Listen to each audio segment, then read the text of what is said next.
ସାଙ୍ଗମାନେ ଆପଣମାନେ ଦେଖିବାକୁ ପାଇବେ ଆଜି ଆୟୁଷ ଏଣ୍ଡ ଅବିନାଶ ଅକ୍ଷୟ ପଟ୍ଟନାୟକଙ୍କ ଘରେ ଜୋର ଜବରଦସ୍ତ ପଶିଯିବେ। ଆଉ ଏତେବେଳେ ଆୟୁଷ ରାଗିଯାଇ କହିବ, ଆରେ ଅକ୍ଷୟ ପଟ୍ଟନାୟକ, ତୁ ମୋ ୱାଇଫ ଆରତୀକୁ କୋଉଠି ରଖିଛୁ? ତୁ ସତ ମାନିଯା, ନହେଲେ ତୋତେ ଏଠି ମାରି ପୋତିଦେବି। ଆଉ ଏପଟେ ସିନରେ ଆପଣମାନେ ଦେଖିବାକୁ ପାଇବେ ଆଜି ଭୂମି ଯେତେବେଳେ ଆକାଶକୁ ବେଲରେ ଆଣିବାକୁ ଯାଇଥିବ, ଏତେବେଳେ ଗୁଣ୍ଡାମାନେ ଆକାଶଙ୍କ ସ୍ତ୍ରୀ ଭୂମିକୁ ଦେଖି ବହୁତ କମେଣ୍ଟ ପାସ୍ କରନ୍ତି, ଯାହାକୁ ଦେଖି ଆକାଶ ରାଗି ଯାଉଛି। ଆଉ ସେ ଗୁଣ୍ଡାମାନଙ୍କ ସହିତ ଲୋକ ଭିତରେ ଝଗଡା ଲାଗୁଛି, ଯାହାକୁ ଦେଖି ପୋଲିସ ଇନ୍ସପେକ୍ଟର ପୁରା ରାଗି ଯାଉଛି।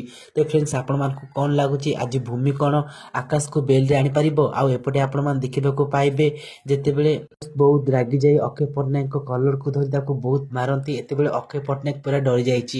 ତେବେ କ'ଣ ଅକ୍ଷୟ ପଟ୍ଟନାୟକ ଆୟୁଷକୁ ସବୁ ସତ କଥା କହିଦେବ, ସେ ହିଁ ଆରତୀକୁ କିଡନାପ କରିଛି ବୋଲି? ଆଉ ଆପଣମାନେ ଯଦି ଏହି ଏପିସୋଡଟିକୁ ଫୁଲ ଦେଖିବାକୁ ଚାହୁଁଛନ୍ତି, ତେବେ ଆମ ଭିଡ଼ିଓରେ ତଳେ ଲିଙ୍କ ଅଛି, ଆପଣ ସେ ଲିଙ୍କରେ କ୍ଲିକ୍ କରି ଫୁଲ ଏପିସୋଡ ଦେଖିପାରିବେ। ଆଜିର ଭିଡ଼ିଓଟି ଭଲ ଲାଗିଥିଲେ ଭିଡ଼ିଓକୁ ଲାଇକ୍ କରିବା ସହିତ ଚ୍ୟାନେଲକୁ ନୂଆ ଆସିଥିଲେ ସବସ୍କ୍ରାଇବ କରିବେ।